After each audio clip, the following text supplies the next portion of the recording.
One of the big things that we haven't talked about yet is the role of banks more broadly in this. So we see this positive role that they could play.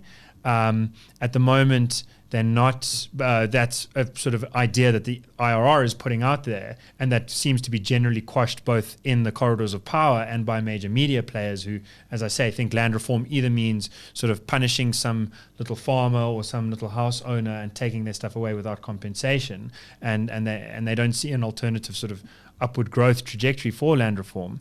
But the banks stand to be hugely burnt in this country, and that would be massively, the repercussions of that would be huge, given the fact that the banking sector makes up, let's say, a fifth or a quarter of GDP in South Africa. It's one of the really sophisticated and value add oriented parts of our industry.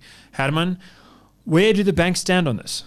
Well, that's exactly what we want to find out. There's a tendency in South Africa, and I mean, you see this even during apartheid, of a slowness in taking up issues or policy problems that might, in the health sector, something like NHI, be detrimental to the sector, and now in banking. We need to get some clarity from the banks on this. And in this regard, the Institute has launched an open letter campaign, writing to the 6 major banks, or 6 of the most prominent and major banks in South Africa, essentially asking them a very simple question. If a client of yours has their property expropriated, would you expect them to still pay off the debt they had on that property and the bond?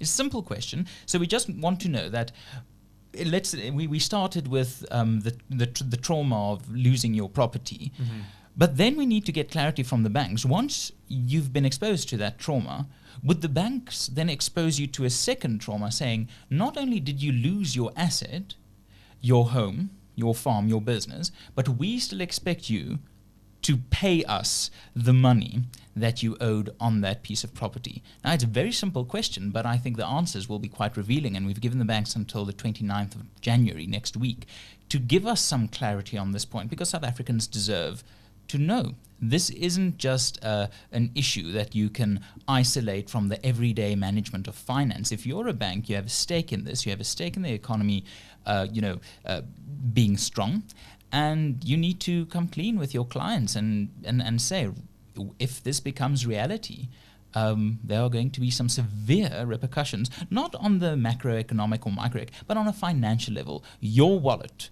will be claimed by a bank because your property was taken by the state. We need an answer on whether that's going to happen. And so I suppose the thought is, if the bank says we still expect you to pay that back, then that seems kind of crazy in a way. One of the things that seems crazy is, how do you expect people to be able to pay you back? Another is, why do you expect people to be eager to pay you back? And the thing is, if you don't expect people to pay you back, then you're just writing off that loan. Exactly. And one of the things about banks, one of the reasons our banks are so good is because they're quite leveraged. Yes. Now, they're not as leveraged as the sort of crazy capitalist cowboy institutions like JP Morgan and Bear Stearns and Freddie, I think to some degree even Freddie Mac and Fannie Mae were, but they are still heavily leveraged. It's the point of banking that if I get a bunch of money from you guys coming in and I expect to get a bunch more money, then I lend out even more than that. So if I have to write off 5% of my book as now a toxic asset, that can make it impossible for me to sustain the loans that I've got out there. And if I have to withdraw them, or I'm unable to allow people to withdraw their funds, you get a run on credit, you get a credit freeze. And that's what the 2008 housing crisis sort of looked like in America. And it was a relatively small portion of assets that turned out to be toxic there. But it brought down the whole world's economy. Yes. And that, who owns the debt is essentially the 180, 150 billion rand question. Right. And that 180 billion rand, that's just agricultural debt. Yes. And if we get to what Terence was saying about if land doesn't appear here, and what Anthea was saying, we are already gazetting the idea that it's the improvements that can also be expropriated without compensation. You've already lost touch with the thought that God gave us X amount of land and that's all there is. There's also this human value add stuff that can be taken. Then you start looking at the 2 trillion, 3 trillion rand property market in South Africa, which is quite heavily leveraged. and ripping that out from under our feet. And then there's hardly a South African. I mean, at that point, even Julius Malema is going to be worried about all of the money that he hasn't yet managed to hide in Dubai or wherever, right? Anyone who's sitting with any South African access at that point, no one's going to be big enough to be able to resist that. Okay, so this is serious stuff. This is an extraordinary time. We have till the end of the month to keep making submissions. The Institute's certainly going to be doing that. We're going to be posting, I think it's okay for me to say, a pre-seed version of the submissions that we're making to the South African government, to the Parliament. Please check that out on the Daily Friend.